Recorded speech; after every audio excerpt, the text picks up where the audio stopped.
Boone County, Arkansas. That's when you know shit bad when they just give you a whole county out the gate. They don't even give you a town.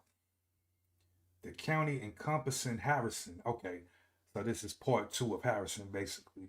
Boone County itself is a unit of analysis and not merely the backdrop.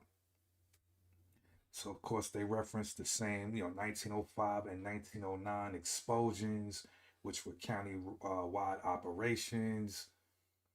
Um, Black residents throughout Boone County were targeted, meaning the county as a whole was cleared, not just the county seat. Hmm, pardon me.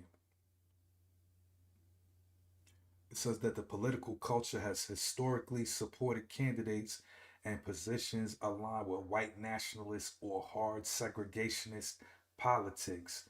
The county voted for George Wallace in 1968 and has consistently returned some of the highest margins for racially coded political movements in the state.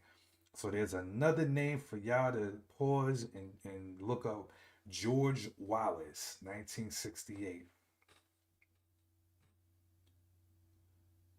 It goes on to say the Klan infrastructure in Boone County extended into rural townships, church networks. I got to put the emphasis on church because, this is this thing that always um, turned me off, as children and when you younger and especially in the black community, you kind of indoctrinated into the church. You in church every goddamn Sunday. But the things that always stood out to me as I got older and older, well, if black people were Christians and these devils were allegedly Christians, why are the black Christians hanging and burning crosses and trying to kill the black Christians?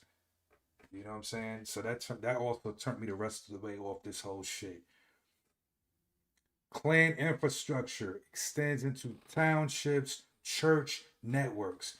The motherfucker at that church, especially if you in an integrated church, and not to say all white people are evil, but if they are in these church networks, meaning they are dispersed throughout multiple churches, you don't know who is really who in them churches that you might be a member of if they have white members or white pastors.